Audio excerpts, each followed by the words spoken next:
প্রাচীন সভ্যতার অনন্য নিদর্শন নওগাঁ জেলার বদলগাছি উপজেলায় অবস্থিত পাহাড়পুর বৌদ্ধবিহার বাংলাদেশের একটি অনন্য ঐতিহাসিক স্থাপনা।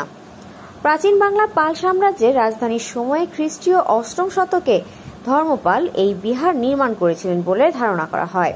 এটি ছিল তৎকালীন ভারতের উপমহাদেশের সর্ববৃহৎ বৌদ্ধ ধর্মীয় শিক্ষাকেন্দ্র। পাহাড়পুর বৌদ্ধবিহারকে সোমপুর মহাবিহার নামেও ডাকা হয়। প্রায় 1100 ফুট দীর্ঘ চারকোনা এই বিহার কমপ্লেক্সে রয়েছে 177টি কক্ষ, যেখানে তৎকালীন সময়ে ভিক্ষুরা বসবাস ও সাধনা করতেন।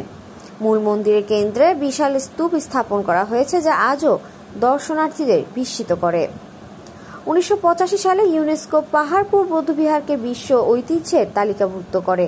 এরপর থেকেই এটি দেশি বিদেশি পর্যটকদের কাছে অন্যতম আকর্ষণীয় ভ্রমণ স্থান হয়ে উঠেছে। শীত মৌসুমে বিশেষ করে প্রতিদিন হাজারো দর্শনার্থী এখানে ভিড় জমান।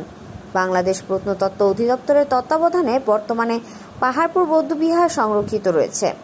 প্রত্নতত্ত্ব জাদুঘরে পাওয়া যায় তৎকালীন সময়ের অসংখ্য নিদর্শন, যা বাংলার প্রাচীন ইতিহাস ও সভ্যতার গৌরব গাথা তুলে ধরে। দেশের ভ্রমণ প্রেমীরা মনে করেন পাহাড়পুর বৌদ্ধবিহার শুধু একটি পর্যটন কেন্দ্র নয়, বরং ইতিহাস ঐতিহ্যের এক অমূল্য ভাণ্ডার।